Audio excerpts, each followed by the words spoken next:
നമസ്കാരം, ഞാൻ വിനോദ്. പൈനീർ സ്റ്റഡീസിന്റെ പുതിയ ക്ലാസ്സിലേക്ക് ഏവർക്കും ഹൃദ്യമായ സ്വാഗതം. നമ്മൾ ഇന്ന് പഠിക്കുന്നത് ടൈം, ഡിസ്റ്റൻസ് ആൻഡ് സ്പീഡിൽ മിക്ക പരീക്ഷകൾക്ക് ചോദിക്കുന്ന ഒരു ചോദ്യമാണ് തീവണ്ടിയുടെ നീളം എത്ര, ഇങ്ങനെയുള്ള ചോദ്യങ്ങൾ. നമുക്ക് എങ്ങനെയാണ് കണ്ടുപിടിക്കേണ്ടതെന്ന് നോക്കാം. 36 km/h വേഗതയിൽ സഞ്ചരിക്കുന്ന ഒരു തീവണ്ടി ഒരു പോയിന്റ് കടക്കാൻ 20 സെക്കൻഡ് എടുക്കുന്നു. എന്നാൽ തീവണ്ടിയുടെ നീളം കണ്ടുപിടിക്കുക, അല്ലെ?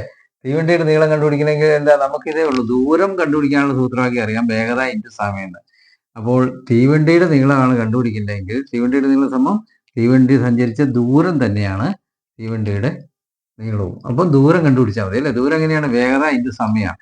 ഇവിടെ വേഗത എത്രയാണ്? വേഗത 36 km/h. 36 km/h, അല്ലെ? ഇനി എന്ത് വേണം? സമയം വേണം. സമയോ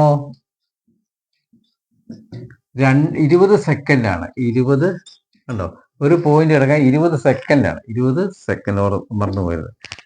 ഇനി അപ്പം ദൂരം കണ്ടുപിടിക്കാം, അല്ലെ? ദൂരം സമം, അതിന് ദൂരം കണ്ടുപിടിക്കുന്നതിന് മുമ്പ് ഇത് സെക്കൻഡിലും ഇത് km/മണിക്കൂറിലുമാണ്. അപ്പോൾ നമ്മൾ എന്ത് ചെയ്യണം? 18ൽ 5 കൊണ്ട് ഗുണിച്ച് ഇതിനെ മീറ്റർ/സെക്കൻഡ് ആക്കണം. km/മണിക്കൂറിനെ ഇത് സെക്കൻഡിൽ സമയം തന്നിരിക്കുന്നതുകൊണ്ട് ഈ വേഗതയെയും അതുപോലെ സെക്കൻഡിലേക്ക് ആക്കണം. അപ്പോൾ എന്ത് ചെയ്യണം? അപ്പോൾ നമുക്ക് അത് ആദ്യം ആക്കാം.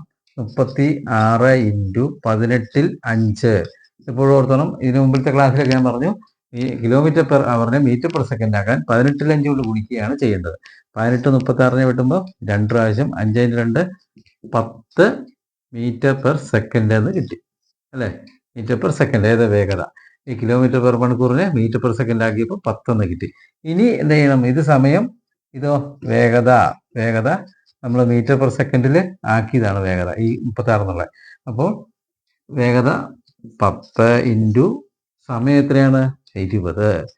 20 × 10 200. അപ്പോൾ എത്രയാണ് തീവണ്ടിയുടെ നീളം? എത്ര? 200 മീറ്റർ എന്ന് കിട്ടി. കാരണം ഇത് മീറ്റർ ആണ്. എങ്ങനെ അറിയാം? ഇതിനെ മീറ്റർ/സെക്കൻഡ് അല്ലേ നമ്മൾ ആക്കിയത്. മീറ്റർ/സെക്കൻഡ് ആക്കിയിട്ട് ഗുണിച്ച് കഴിയുമ്പോഴാണ് നമുക്ക് മീറ്ററിന് കിട്ടും. അതിന് വേണ്ടിയിട്ടാണ് നമ്മളിതിനെ വേഗതയെ മീറ്റർ/സെക്കൻഡ് ആക്കിയതും. അപ്പോൾ തീവണ്ടിയുടെ നീളം എത്രയാണെന്ന് കിട്ടി? 200 മീറ്റർ എന്ന് കിട്ടി. ഈ കാര്യം ഓർത്തോണം. തീവണ്ടിയുടെ നീളം കണ്ടുപിടിക്കാൻ പറഞ്ഞാൽ തീവണ്ടി സഞ്ചരിച്ച ദൂരം തന്നെയാണ് തീവണ്ടിയുടെ നീളം എന്ന് ഓർത്തിരിക്കുക. എന്നിട്ട് 18ൽ 5 കൊണ്ട് വേഗത km/മണിക്കൂർ ആണ് തന്നിരിക്കുന്നതെങ്കിൽ 18ൽ 5 കൊണ്ട് ഗുണിച്ച് മീറ്റർ/സെക്കൻഡ് ആക്കുകയും ചെയ്യണം. ഈ രണ്ട് കാര്യങ്ങൾ നിങ്ങൾ ഓർത്തു വയ്ക്കുക. അപ്പോൾ ഇന്നത്തെ ക്ലാസ് നിങ്ങൾക്ക് മനസ്സിലായെങ്കിൽ ലൈക്ക്, ഷെയർ ആൻഡ് സബ്സ്ക്രൈബ്.